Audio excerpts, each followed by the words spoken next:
रोहित जी, आपसे शुरुआत कर लेते हैं। ये आप अब सहयोगी हैं, अपना दल आपके साथ है, आपने सुना, क्या यही मांग राष्ट्रीय लोक दल की भी है? देखिए पुष्कर जी, एक बात बिल्कुल साफ है कि हर व्यक्ति की अपनी मांग होती है, हर दल की अपनी मांग होती है, हर जी दल की अपनी सीमाएं होती हैं और हर दल की अपनी विचारधारा होती है।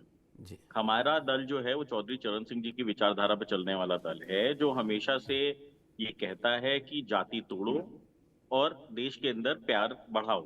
जी अंतर जातीय विवाहों को प्रोत्साहन देने वाला अगर कोई व्यक्ति पहला था, वो थे श्रद्धेय चौधरी चरण सिंह जी, जो जिनको आज भारत रत्न मिला है। तो अंतर जातीय विवाह को इसीलिए प्रोत्साहन दिया गया था कि जो जाति के आधार पे जो एक मतभेद है उसको खत्म किया जाए। दूसरी बात यह कि अगर अनुप्रिया पटेल जी ये कह रही हैं कि पिछड़ा वर्ग आयोग होना चाहिए, तो भाई आप देश में किसी भी वर्ग के लिए विकास करने के लिए, उसको लाभ पहुंचाने के लिए आप किसी भी आयोग की मांग कर सकते हैं। इसमें कहीं कोई कॉन्फ्लिक्ट नहीं है। भाई आप कुछ किसी वर्ग के लिए एक्स्ट्रा मांग रहे हो ना, उसमें किसी तरीके का कोई दिक्कत तो है नहीं। अगर पिछड़ा वर्ग आयोग आप मांग रहे हो तो भाई पिछड़ों कि हमारे यहाँ क्लासिफिकेशन बिल्कुल क्लियर है और उनके लिए आयोग मांगा जा सकता है। कुछ पार्टियां हैं जो नहीं, सवर्णों के आयोग लिए भी आयोग तो मांग रही हैं। हैं, आप भी जानते हैं।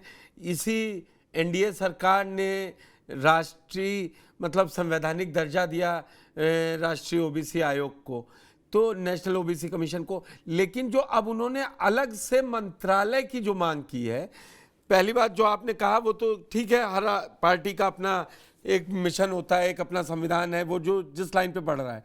तो आप भी एनडीए के सहयोगी हैं, यहाँ भी हैं, उत्तर प्रदेश में भी हैं और केंद्र में भी हैं।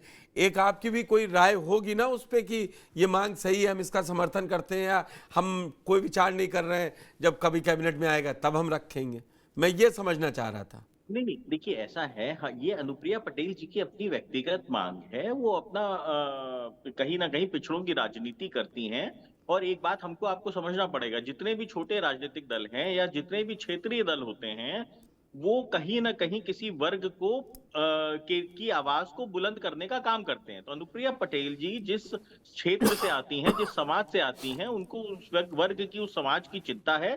और हर व्यक्ति की चिंता होनी चाहिए, ना कि सिर्फ क्षेत्रवाद और एक पर्टिकुलर समाज के लिए काम करना चाहिए। जब आप देश की बात करते हो तो सबका साथ सबके विकास की बात करती है ना भारतीय जनता पार्टी। और हम जी एनडीए का हिस्सा भी इसीलिए बने हैं कि सबका साथ सबका विकास। भाई आप पिछड़ों की बात कर लोगे, आप दलितों की बात कर लोगे, कोई पार्टी है जो सवर्णों की भी बात करती है, कोई जी पार्टी है जो अल्पसंख्यकों की भी बात करती है। अगर एआईएमआईएम की बात कर लोगे आप, तो वो सिर्फ मुसलमानों की बात करती है, वो मुसलमान के आगे बढ़ती ही नहीं है। तो इसका मतलब ये तो नहीं है ना कि आप हमसे ये पूछोगे कि साहब आप बताओ कि क्या एआईएमआईएम कह रही है कि साहब मुसलमानों के लिए कोई पर्टिकुलर मंत्रालय बनाया जाए, तो क्या उसको बनाना चाहिए ना नहीं बनाना चाहिए। ये उस पार्टी की अपनी मांग है, उस पार्टी की अपनी व्यक्तिगत मांग है। हमारी हमेशा से ये मांग रही है कि देश को जाति, धर्म और क्षेत्रवाद के नाम पे मत बांटिए। देश के अंदर एक सामान्य, क्योंकि आज हमारा देश विकसित देश हो रहा है, विश्व स्तर पे हमारे देश में आज एआई की बात हो रही है, टेक्नोलॉजी की बात हो रही है, स्किल की बात हो रही है। तो वहां पे आप जितना ज्यादा इसका विभाजन करेंगे जातियों के नाम पे, धर्म के नाम पे, क्षेत्र के नाम पे, उतनी ज्यादा समस्याएं उत्पन्न होंगी। आज अगर आपको बात करनी है तो आप विकास की बात करिए। आप कैसे हमारे युवाओं को स्किल अपग्रेडेशन किया जाए, उनका कैसे हम भारत को विश्व स्तर पे और मजबूत करें और भारत की अर्थव्यवस्था को मजबूत करें। परंतु अगर हम वही मतलब पुरानी अगर ढोका नसुकी चीजों पे बात करते रहेंगे हमेशा से, किसी आप पिछड़ों की बात कर लो, दलितों की बात कर लो, उससे अपनी राजनीति चला लो, तो मुझे लगता है कि कहीं ना कहीं इस पे कहीं ना कहीं अंकुश लगना चाहिए। क्योंकि जो ब्रॉडर प्रोस्पेक्टिव है, अपनी राजनीति से, अपनी पार्टी से आगे उठ के एक ब्रॉडर प्रोस्पेक्टिव है, वो है देश। और देश का विकास तभी संभव है जब अंतिम व्यक्ति तक विकास को पहुंचाया जाए। और अंतिम व्यक्ति तक विकास पहुंचाने के लिए अगर आप उसकी जाति और धर्म के नाम पे अगर आप राजनीति करते रहेंगे, तो हो सकता है एक समय ऐसा आ जाए जब दलित मुख्य धारा में आ जाए, पिछड़े मुख्य धारा में आ जाए, पर जो आज सवर्ण हैं वो शायद हो सकता है कि पीछे ढकेल जाए। तो ऐसी स्थिति में इस तरीके से वर्गीकरण करना, इस तरीके से डिवीजन करना, इस तरीके से चीजों में विभाजन करना, मुझे लगता है चौधरी साहब के कम से कम सोच नहीं थी। चौधरी साहब हमेशा से चाहते थे कि हमारे समाज के अंदर कम से कम जातियों की बात हो, कम से कम धर्म की बात हो, और हमारे समाज के अंदर जो भी व्यक्ति है उसको मुख्य धारा का हिस्सा बनाया जाए। मैं आपने बहुत अच्छा बोला, और ये वाकई में मैं भी इस बात का समर्थन ये नहीं कह रहा कि जाति व्यवस्था खत्म हो या क्या हो, ये सरकार देखेगी, लेकिन ये सही बात है, विकास की बात करें तो ज्यादा अच्छा है। लेकिन जो वो मंत्रालय की मांग करी है, आपने उस पर अभी अपनी क्लियरिटी नहीं दी एज ए उनकी एनडीए मांग के है ना। सहयोगी। देखिए पुष्कर जी, ये उनकी मांग है, उनकी पार्टी की मांग है, उनकी अपनी मजबूरियां हैं। दूसरी चीज ये है कि जब वो केंद्र मंत्री हैं, तो केंद्र मंत्री होके आप अगर खाली पिछड़ों की बात करते हैं तो ये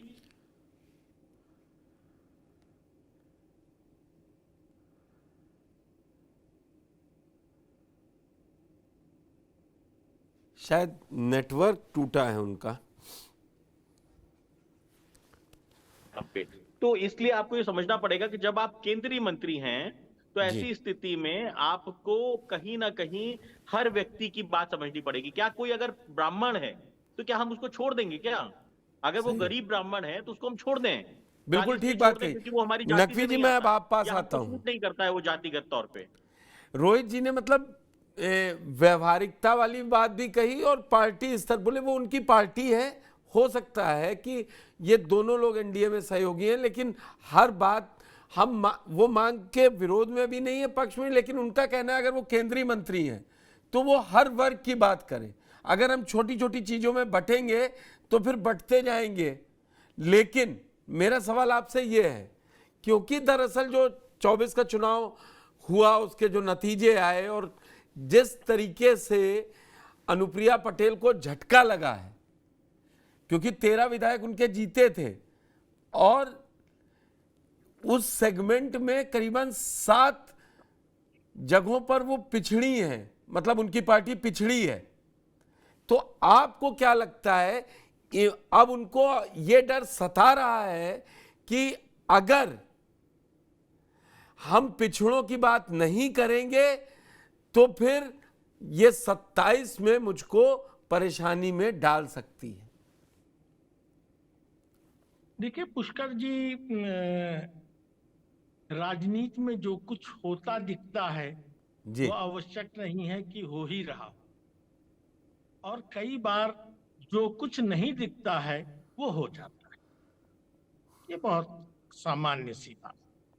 जी अब रही बात अपना दल की, तो अपना दल जिसका वो प्रतिनिधित्व कर रही है, उनकी माँ और बहन एक दूसरे फ्रैक्शन का प्रतिनिधित्व जी करते जी हैं। उसका जन्म भी काशीराम की विचारधारा से हुआ। बिल्कुल, उन्होंने 1995 में। सोनेलाल पटेल ने भी अपनी राजनीतिक पारी जो है वो बसपा के साथ ही, और जब उन्हें ठीक नहीं लगा तो अपना एक फोरम बना लिया। ओम प्रकाश राजभर भी उसी में शामिल। अब जिन लोगों का मौलिक रूप से कोई राजनैतिक विचारधारा नहीं, उन लोगों के साथ ये संकट आता है। मैं बिल्कुल स्पष्ट तौर पर ये बात उठा देना चाहता हूं कि ना तो ये वर्ग की बात मानते हैं जी इस तरह के दल जो उपजते हैं, ना ये वंचितों की बात करते हैं, सामूहिकता जिस पर अभी रोहित जी बहुत विस्तार से बात कर रहे थे।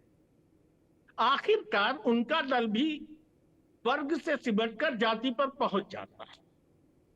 तो वो हर छोटे दल के साथ ये एक समस्या है, क्योंकि वो एक विशेष रोहित जी, आ रहा हूं मैं, आप कहिएगा अपना बात, आधार फिरोज जी को बनाकर बात चलता पूरी है। कर लेने दीजिए। जी अपना आधार बना के चलता है।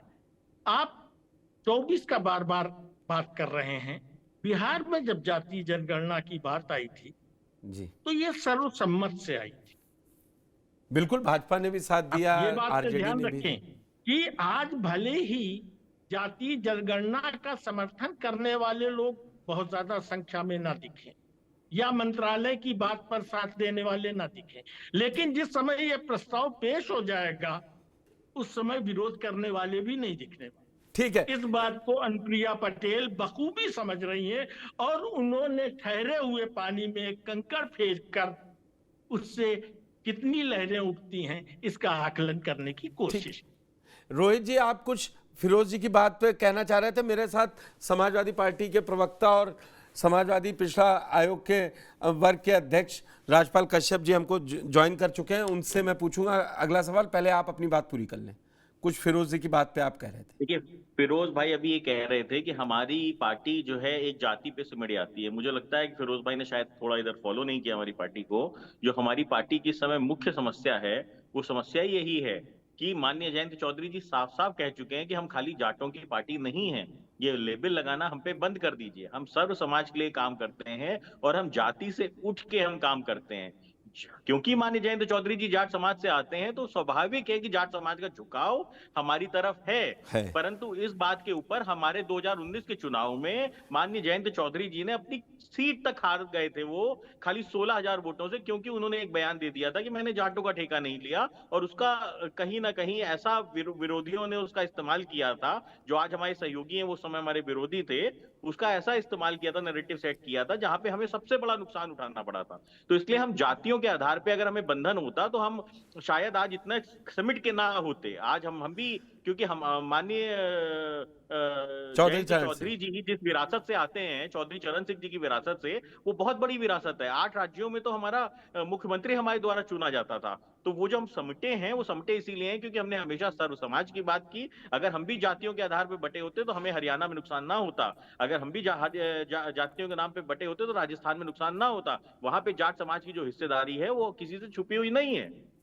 ठीक है फिरोज जी, मैं आता हूं दूसरा राउंड। अच्छा, आप कहना चाहें तो कह दीजिए फिर, क्योंकि अब मैं दूसरा क्वेश्चन लाऊंगा। ये बातें राजनीतिक हैं और बतौर प्रवक्ता वो उसको बचाव ही करेंगे। मैं उन्हें, रोहित जी को याद दिला दूं कि चौधरी चरण सिंह जी चुनाव प्रचार की यात्रा पे थे, मथुरा में रुक के, और उनसे उन्होंने प्रत्याशी का नाम पूछा। पता लगा कि उनकी पत्नी प्रत्याशी, और वो मंच पर नहीं चढ़े, लोग मनुहार करते रहे और निकलकर लौटकर चले आए। ये उनके आदर्श थे। लेकिन उसी दल में क्या ऐसा नहीं हुआ कि उनकी बेटी को राजनीतिक तौर पर स्थापित नहीं किया गया, या उनकी पत्नी जीत कर नहीं पहुंची, या उनके बेटे को विदेश से बुलाकर राजनीति में स्थापित नहीं किया गया? तो ये राजनीतिक बातें हैं, इस पर बहुत लंबी बहस चलेगी और विस्तार से मैं अतीत में नहीं जाना चाहता हूं, बहुत कुछ कहने के लिए। ठीक है